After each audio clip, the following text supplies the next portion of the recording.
Welcome to the Carousel of Happiness podcast. I'm your host, Allie Wagner. On last week's episode, we talked about the Carousel's mission, how the Carousel of Happiness is dedicated to inspiring happiness, well-being, and service to others through stories and experiences. And on this podcast so far, we focus primarily on the stories component of that mission. But last week, we explored a Wonderbox-themed meditation to give you, dear listener, the opportunity firsthand to experience what it is like to quiet your mind and listen. Because the best ideas live in this place, this quiet, still place deep within you, where everything feels possible, where everything is okay, where just for a moment, you can take a deep breath and simply be. Be without doing, be without thinking, be with what is. It is one thing to listen to a story about somebody being in this quieted place. It is another thing to experience it for yourself. So we'll play games like this moving forward, but for today, I'm going to tell you another story. Today, I'm going to introduce you to the Carousel of Happiness board president, Charles Wood. Charles has been involved with the Carousel for 12 years now and has had pretty much every single job you can have in this place. In addition to serving on the board, Charles has been a volunteer, he's worked the front desk, he's been an operator, and he briefly served as the interim executive director. I think the only job Charles has not had at the Carousel has actually been Scott's. Charles tells me about what it was like growing up in Houston, how meditation brought him back on his path, and how he loves watching adults light up when they experience the Carousel for the first time. But before we get to that, I want to share with you results from a recent scientific study. Researchers studied how experiencing states of awe improved the psychological health of patients living with long COVID. In this study, long COVID patients used what they called awe intervention for less than 30 seconds, 3 times a day. And while awe intervention sounds horribly clinical and boring, the practice itself is pretty simple. Pay attention, slow down, and expand on moments of awe. What does that mean? Oh my. Did you guys hear that thunder? Okay. What does that mean? That means pick up a pine cone and look at it. Look at it from every single angle. Marvel at the size of it, or the feel of it, or the weight of it. Wonder how it got into your yard. Imagine where it fell from. Has it been waiting for you? For this moment, what does it feel like against your skin? Does it make you remember anything from childhood? It doesn't matter what it is, we can use that thunder. Did you hear that thunder?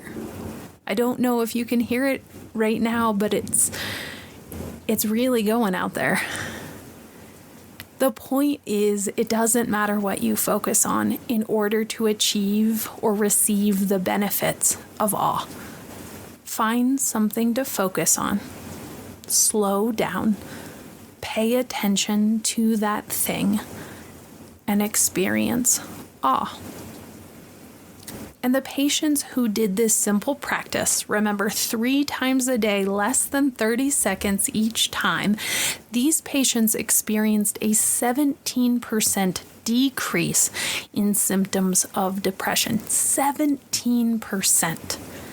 Not only is that impressive, but the control group, the group who did not engage in the awe intervention, experienced a 2% increase in symptoms of depression during the very same time. Additionally, patients who experienced awe reported a 12% decrease in stress and a 16% improvement in overall mental well-being. And researchers reported that the effect sizes for this study were medium to large, meaning these results are not statistical flukes. Participants experienced significant changes in their lives as a result of this practice. All from just 90 seconds of wonder each day. And what's crazy about this study is that I found out about it after we did the Wonder Box meditation, where we did exactly that for much longer than 90 seconds, by the way. Remember? I didn't know anything about the study at this time. I didn't even really know what I was doing at that point. But I felt called to do something differently, and I acted upon it. I tried it. I wondered what would happen, and I think there's a message here. Yes, science is awesome, and it allows us to explore different phenomena in a controlled environment. And yes, we can use the results of scientific studies to inform our lives.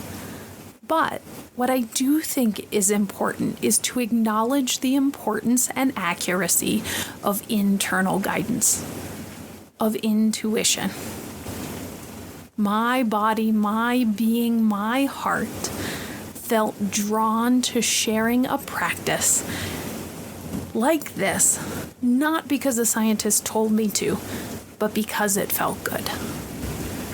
And I think it's important to acknowledge there is a connection between what feels good to you and what's best for you.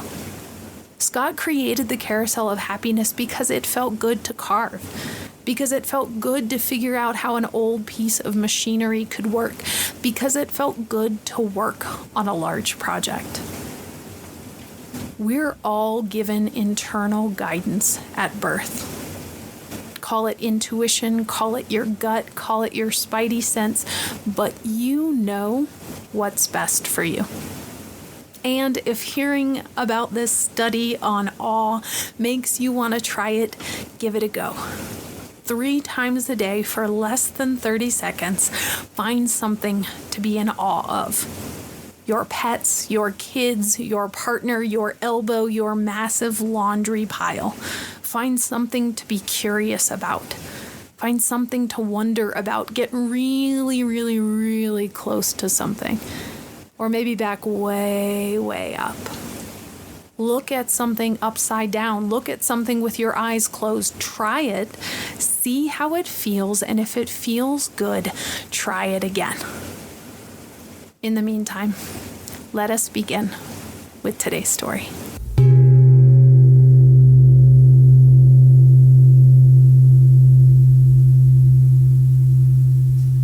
Charles Wood was born and raised in Houston, Texas. The 1950s and 1960s in Houston were a time of explosive growth for the city. The city's population was nearing 1 million residents at the time. Its primary industry, oil, was booming, and the Johnson Space Center was established there in 1961, transforming the city's identity into what would later be known as Space City. During this time, Charles ended up attending 2 separate elementary schools, 2 separate middle schools, and 2 separate high schools, despite the fact that his family never moved. That's how quickly the city and its school districts were growing.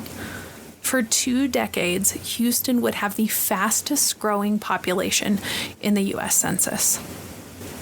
After graduating high school, Charles dabbled in college, but admittedly struggled a bit.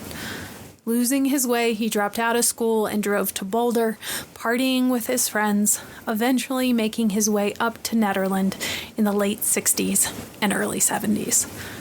While he admits he does not have much memory of what happened at that time, he does remember really enjoying himself. And remember, this is right around the time that music producer Jim Guercio established a recording studio in Nederland. So at that time, you had artists like Chicago, Earth, Wind and Fire, Elton John, John Lennon, and so many more making music and making merry in this town. Charles would eventually return to college and become an engineer. He had a long and successful career in management for industrial companies in Texas, Wyoming, Denver, Alabama, and even Venezuela. When he was able to retire at 60, he knew exactly where he wanted to go. Back to Netherlands. Charles lives with his wife on 35 acres just outside town, where he regularly walks in the woods with his dogs. When I asked him what his relationship is to nature, he's quick to point out that most people don't know how lush and green Houston is, or was, at least. Being in the woods up here reminds him of being in the woods growing up in Houston. When I asked him about his introduction into the Carousel world, he admits it was love at first sight. His friend Dave was dressing up as Santa Claus one year at the Carousel, and he invited Charles to go along and be his elf. Charles was immediately struck by the energy and excitement of this place. Yes, it is a great place for children, but what stuck out to Charles was how transformational the place appeared to be for adults. He saw a sign on the wall advertising a need for volunteers that day and started working at the front desk shortly thereafter. Charles admits that he tends to go all in when something matters to him. When his wife wanted their 3 children to be raised in the Presbyterian church, Charles joined various boards and even became a deacon in the church to support that desire. It appears when Charles loves something, he loves it with his whole heart, which is what happened with the Carousel. As soon as there was a vacancy for an operator, Charles jumped on it. When the organization needed a temporary executive director, he stepped in. He is currently serving his second and final term as board president. He has seen, supported, and served in every single capacity of this organization for the last 12 years. When I ask him why he loves the Carousel so much, Charles tells me about a common scenario he often sees when he operates the Carousel on busy summer days. Frequently, he'll see an extended family on what appears to be a road trip. Grandparents, parents, kids, all tired and a little disheveled from the road. And Charles, he just can't help but notice Grandpa. Grandpa's a little tired from the drive, ready to get out of the car, but not ready to rest. As Charles sees it, Grandpa is responsible for getting his family wherever they're going. And it's a responsibility that he takes very, very seriously. Grandpa's alert, he's watchful, and as Charles has noticed, he typically doesn't want to ride. Grandpa typically says he'll just sit on the bench and watch. And from the center of the Carousel, Charles watches Grandpa as his family goes round and round. A couple of spins in and Grandpa's up on the bench riding the rail, taking photos. A couple more spins and now he's waving, and when the Carousel stops and his family decides to ride again, this time Grandpa goes with him. This time he can't help himself. Charles likes watching the transformation adults specifically experience in the Carousel. He thinks it's something about the surreal environment. There is so much to see in the Carousel house. The Wurlitzer is loud, the lights are bright. Everywhere you look, there is something new, something silly, something different, or something profound. And all of this stimulation, Charles thinks, melts adults' stress somehow and lowers the barriers and walls around them. Pretty soon, Grandpa is up in the puppet theater making funny faces and noises. Pretty soon, Grandpa is ready to get back in the car. And that's pretty special to watch. Charles reminds me that the Dalai Lama once said, "The purpose of life is to be happy." Well, you wouldn't expect an engineer from Texas to quote the Dalai Lama. I remember Charles has spent decades learning about Buddhism. He found Buddhism through transcendental meditation in the early 70s. Remember when he was in Netherlands partying instead of studying? Around that time, Charles had a friend who turned him on to meditation. He fell in love. He loved how much energy he had after meditation. He loved how alert he was. He loved how quiet his mind was. It was actually meditation that brought him back to college.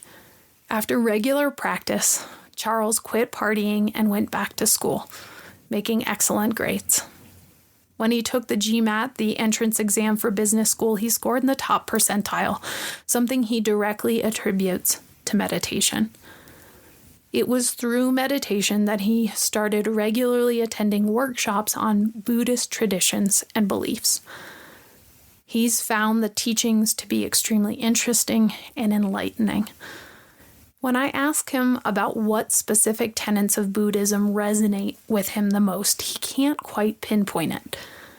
Although he does say that regular meditation has helped him be non-reactive and has allowed him to get clear more quickly when things go awry. It has helped him accept and surrender to what is. Then he remembers the first noble truth in Buddhism: life is suffering. And I'll admit, I have always wondered about this. To be quite frank, that sounds like a bummer. But Charles explains that psychiatrist and author M. Scott Peck once said, "Once we truly know that life is difficult, once we truly understand and accept it, then life is no longer difficult. Because once it is accepted, the fact that life is difficult no longer matters." According to Peck, life is a series of problems to be solved or ignored. Once you start to feel the discomfort of those problems and accept that discomfort, life becomes richer and more meaningful. You're not spending your time avoiding the discomfort. You surrender to it, which gives you more bandwidth to solve the problems directly in front of you. And art can help in this process. As we've seen on this podcast time and time again, many, many years ago, Scott was confronted with a really big problem to be solved or ignored. And after a little bit of ignoring, he settled into that discomfort and allowed it to be present with him as he carved. He didn't fight it so much, and in turn, his life became richer, more meaningful, step by step, animal by animal. Charles has been friends with Scott for a long time, and he wants everyone to know that Scott's a regular guy. Sometimes he gets mad, sometimes he says the wrong thing. 100% of the time, he is human. He is a human just like you and me who happened to carve a carousel. There's a quote we have up on the wall at the Carousel from philosopher Friedrich Nietzsche. It says, "We have art in order not to die of the truth." Art gives us something to focus on while we feel the feelings. It gives us something tangible to manipulate with our hands as we feel into the nooks of and crannies of our bodies and our hearts. Even if you're not an artist, you have experienced art before. You know how lovely it can be to momentarily escape and engross yourself in your favorite song or your favorite movie. Art can also help us feel awe, which, as we learned today, we know is healing. If 90 seconds of awe a day can change your life, imagine what a 3-minute carousel ride of awe can do for you. Or, as is the case for Charles, 12 years of awe as a member of the Carousel family. How can you experience awe this week? How can you experience awe while simultaneously settling a little bit into the discomfort of life? What role has art played in your life lately? What role do you want it to play in your life in the future? What about this week's episode stood out to you? How can you bring some of these ideas into your life? If you do anything wild and crazy, please do let me know. I'd love to hear about how you've been incorporating the podcast into your life. Shoot me an email or send me a text. The link is in the show notes. Or if you're in town, stop me in the grocery store and say hi. In the meantime, take care. Be well. And as we like to say at the Carousel of Happiness, don't delay joy. And we'll see you next time around. Beginnings and endings are only pretendings. I'll see you next time around.